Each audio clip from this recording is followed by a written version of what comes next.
اسی لیے قرآن کریم میں اللہ نے فرمایا جنت میں داخل ہونے کو اتنا آسان مت سمجھو، اور ایمان والا ہونے کو اتنا آسان مت سمجھو۔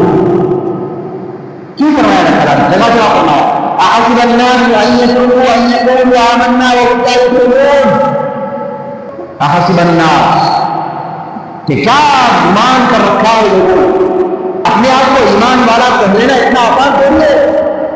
وهم لا يفتنون کہ تم آزمائے نہیں جاؤ گے۔ وَلَقَدْ فَتَنَّا الَّذِينَ مِن قَبْلِهِمْ وَلَيَعْلَمَنَّ اللَّهُ الَّذِينَ صَدَقُوا وَلَيَعْلَمَنَّ الْكَاذِبِينَ۔ تم سے پہلے جن لوگوں نے یہ کہا کہ ہم ایمان والے تھے ان کو آزمایا گیا۔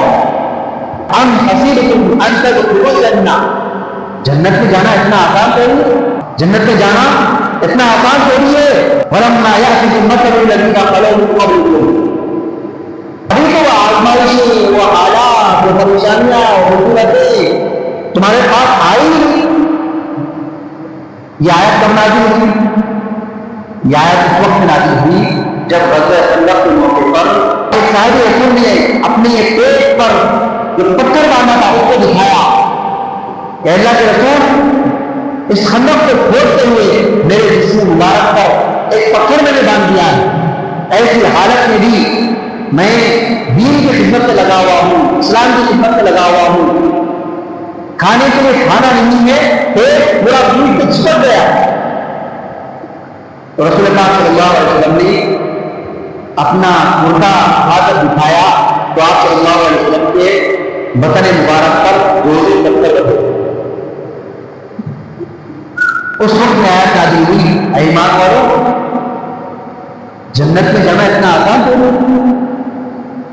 مَسَّتْهُمُ الْبَأْسَاءُ وَالضَّرَّاءُ وَزُلْزِلُوا حَتَّىٰ يَقُولَ الرَّسُولُ وَالَّذِينَ آمَنُوا مَعَهُ مَتَىٰ نَصْرُ اللَّهِ۔ دین کے خدام، دین کے ناصر، دین کے حامل، دین کے عامل، دین کی خدمت کرنے والے اور ان کے رسول ان کے ساتھ محنت کر کر تک گئے، وقت رسول کی زبان سے الفاظ نکل گئے کہ اب اللہ کی مدد کب آئے۔